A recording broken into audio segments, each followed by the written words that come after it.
Salut la compagnie, c'est Jules Melon, et aujourd'hui dans la Procédé Critique, c'est la veille de Noël. Alors oui, évidemment, quand je tourne cette vidéo, on est avant la veille, mais bon, je prends de l'avance, parce que là je serai en vacances au moment où je fais cette vidéo. Et pour l'occasion, je me suis quand même fait un film de Noël, mais un film de Noël inhabituel, parce que je ne l'avais jamais vu celui-ci. Même s'il fait partie des films cultes du genre, je me suis dit cette année, tiens, on va se faire cette découverte-là, et au lieu de revoir pour la 800e fois Le Père Noël est une ordure ou d'autres films habituels du genre comme La course aux jouets, Maman j'ai raté l'avion, etc. pour ne citer que cela. Non, cette année, j'ai décidé donc de me faire plaisir en regardant enfin un film de 1947, et oui, Le Miracle sur la 34e rue, un film américain réalisé par George Seaton qui parle donc d'un homme qui prétend être le Père Noël et qui débarque pendant les fêtes à New York pour apparemment faire valoir sa véritable identité au milieu d'un peuple américain plutôt sceptique et occupé uniquement à acheter les bons cadeaux quelques jours donc avant le jour J. Alors, ce film est un vrai conte de Noël et il a tous les clichés du genre. Alors, évidemment, quand tu vieillis, quand tu regardes ça adulte, tu es un petit peu amusé, tu as l'œil qui pétille, mais tu dis quand même, ouais, bon, voilà. Mais là, c'est tout un contexte. 1947, ça fait donc partie de ces films qui ont certainement inspiré beaucoup d'autres qu'on a aimés plus tard. Et tous ces films, téléfilms sur M6 qu'on pouvait voir aussi quand on était jeune, des trucs un peu improbables, les après-midi des vacances de Noël, où t'as l'impression que chaque truc c'est toujours la même histoire avec les mêmes acteurs, mais non, en fait, c'est des trucs différents. Bref, les films de Noël, les histoires de Noël, et ici, 1947, ce film ose, oui, il ose critiquer le système capitaliste et le profit à tout crin pendant les périodes de Noël. Et en cela, quand même, il y a 71 ans, il est sorti ce film, il est assez innovant et avant-gardiste, je trouve. Parce que c'était pas évident, en 1947, les États-Unis étaient plus ou moins au top financièrement et tout. Regonflé par la Seconde Guerre mondiale, après des périodes difficiles, hein, la crise de 29 pour ne citer que celle-là. Et évidemment le profit, le travail pour gagner plus, tout ça, c'était évidemment un petit peu les fers de lance de l'économie nationale. Et voilà que débarque un film comme ça pendant les fêtes, qui remet en cause pas mal de petites choses, et qui met en avant l'être humain. Parce que c'est un film qui met l'humain en avant, et qui fait réfléchir, qui fait aussi... peut-être qu'il a été fait d'ailleurs dans ce sens, c'est-à-dire mettre l'être humain face à ses priorités et donc pendant les fêtes, comme c'est souvent le cas, s'occuper plus de ses proches que de sa carrière et de l'argent qui rentre à la fin de chaque mois. Et voilà, donc c'est pour ça que ce film ici il critique certaines dérives qui font que, oui, même à la période de Noël, on pense qu'à acheter, voilà, machin, tout ça, à courir derrière les cadeaux. Et on en oublie le plaisir simple de trouver le bon petit truc, peu importe son prix d'ailleurs, à un être cher, et s'imaginer voilà, lui faire plaisir le matin de Noël, quand il déballera ses cadeaux. Alors, ce film, moi je l'ai trouvé bien fait pour l'époque, y a pas de souci. Les acteurs sont bons et justes, c'est typiquement ce qu'on peut voir des films de l'époque, avec notamment un très bon Edmund Gwenn qui joue le rôle du Père Noël, qui s'appelle Santa Claus, ou Kris Kringle dans la version originale, parce que Kris Kringle c'est une des appellations historiques du Père Noël, de Santa Claus, d'origine germanique d'ailleurs ce nom, chrétien germanique. Donc là on voit un peu l'héritage aussi de l'Amérique avec l'apport de l'immigration, des différentes vagues d'immigration qui ont amené du coup la culture de Noël aux États-Unis. Et donc Edmund Gwenn, je le trouve tellement bien, tellement débonnaire, sympathique en Père Noël dans ce film. Vraiment un acteur qui, je pense, aura eu sa carrière marquée par ce rôle-là. Il y a Maureen O'Hara qui joue la mère de famille, un peu sceptique pendant les fêtes. Et ouais, elle a appris très vite à sa fille que le Père Noël n'existait pas, voilà, machin, tout ça, que la magie de Noël, bof, bof, bof. Un petit peu désabusée parce que elle s'est faite abandonner par le père de famille quelques années auparavant et depuis elle se méfie un peu de tout ça. Elle est très terre à terre. Il y a aussi John Payne dans le rôle d'un gars qui va être évidemment un petit peu l'excuse de faire une petite romance entre la mère de famille et lui. Donc un gars qui lui a envie de croire et qui permet du coup à la petite fille se dire, tiens, peut-être que l'esprit de Noël existe vraiment. Et cette petite fille, elle est géniale dans le film. Et quand j'ai vu dans le casting qu'elle était jouée par une certaine Natalie Wood, qui aura eu ensuite une grande carrière à Hollywood, et qui a eu malheureusement un destin tragique en mourant en plein tournage dans les années 80, je crois.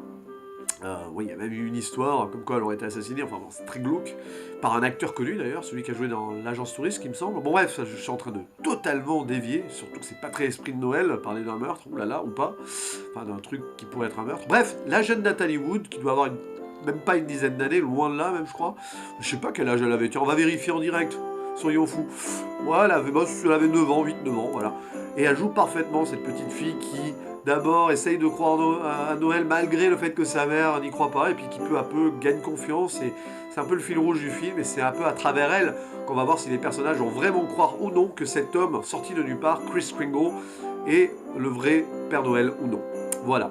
Donc belle histoire, je ne vais pas forcément rentrer dans les détails du synopsis, on est dans un contexte de magasin de jouets, donc le vrai Père Noël débarque, remplace un Père Noël alcoolique, parce que voilà, c'est un scandale, machin. Puis après, il travaille dans un magasin de jouets où voilà, il parle aux enfants, comme on voit dans tous les films, dans la réalité, voilà, des Pères Noël qui, dans la rue ou autre, dans les magasins, dans les grands centres commerciaux qui vont prendre des photos avec les enfants. Et ce Père Noël, fatalement, donne des conseils très directs et gêne un peu les gens aux alentours, dont le chef, le patron du centre commercial dans lequel il travaille. Je crois que c'est un monsieur qui s'appelle Shellhammer.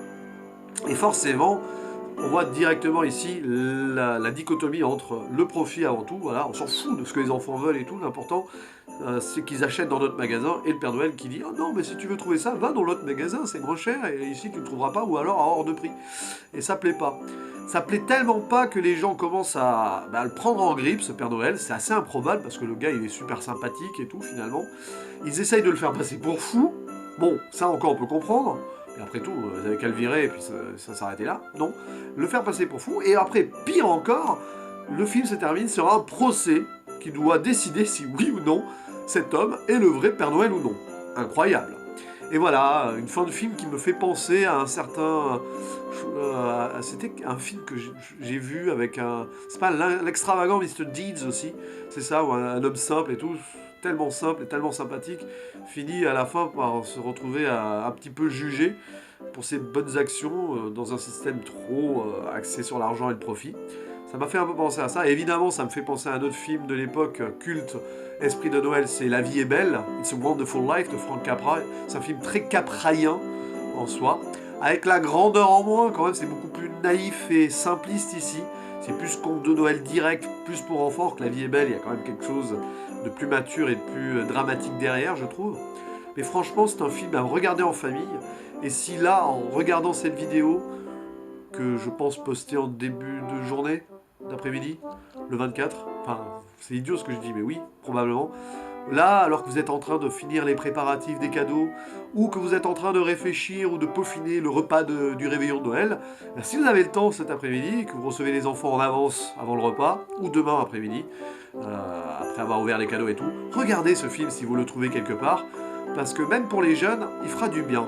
Et puis il est toujours d'actualité, parce que l'esprit de Noël, finalement, c'est avant tout la famille et faire plaisir aux gens. Voilà. Au-delà même d'aller s'offrir les meilleurs cadeaux, machin possible et tout. Franchement, les cadeaux, c'est secondaire, voire tertiaire. Si magie de Noël il y a, c'est avant tout de se retrouver ensemble dans un même but. Voilà. Et je terminerai sur une dernière petite note quand même. Ce film, dont j'ai dit avant-gardiste et tout, est assez osé aussi, parce qu'il paraît très communiste, je trouve. Et il y a eu une époque où encore, bon, c'était un peu plus atténué, mais pas tant que ça, hein, où encore il y avait cette chasse aux sorcières anticommunistes et tout, pleine période de guerre froide et tout. Même là, si on sort de la guerre, c'est un peu moins évident, parce que voilà, la Seconde Guerre mondiale, finalement, les Soviétiques ont été alliés quelque part, donc peut-être moins de tension et tout. Mais avec le recul, c'est assez savoureux de voir ça. Je suis pas certain que ce film serait sorti tel quel dans les années 60, par exemple, clairement pas. Vraiment pas même. Et je pense qu'il y en a certains là, niveau scénariste ou producteurs et réalisateurs qui ont dû être un petit peu fichés à Hollywood après la sortie de ce film-là. Je dis ça au hasard, hein, je n'ai pas vérifié. Mais bon, à noter que c'est quand même aussi adapté d'une histoire vraie. Pas d'une histoire vraie, j'ai n'importe quoi, d'un écrit, voilà, d'un écrit d'une certaine Valentine Davis. Alors j'ai dit une certaine, mais est-ce un homme ou une femme? Parce que des fois, non, c'est un scénariste, et oui, Valentine, c'est un prénom à la fois masculin et féminin, hein, quelque part. Aux États-Unis, c'est souvent masculin d'ailleurs. Bref, oui, Valentine, Saint-Valentin, Valentine's Day. Bref, donc c'est vraiment quelqu'un qui a écrit ça avant et qui a décidé d'aider pour la sortie d'un film en proposant l'histoire à un réalisateur et un producteur, tout simplement. Voilà. Et voilà, c'est tout ce que j'avais à dire. Alors c'est un peu décousu aujourd'hui parce que bon, c'est la détente, c'est Noël. Enfin, quand je tourne cette vidéo, c'est le matin et je suis épuisé. Je suis pas encore en vacances, même si ça va pas tarder. Et ouais, c'est un film cool. Voilà, je suis content de l'avoir vu. Alors je vais donner une note, même si ça veut rien dire. Alors là, sur ce genre de film, donner une note, je vais donner la note plutôt simple et logique de 7 sur 10. Belle histoire, simple, bien réalisée, bien mise en scène, sans chichi, qui traduit une époque particulière et qui place bien le contexte et qui le met bien en avant, je trouve. Ça permet de voyager dans le temps et de regarder ça avec un œil malicieux, je trouve. Et si je vous revois pas d'ici là, si je n'ai pas de vidéo d'ici demain, je vous laisse en compagnie de 2 personnages cultes qui vous souhaitent Un joyeux Noël. Joyeux Noël.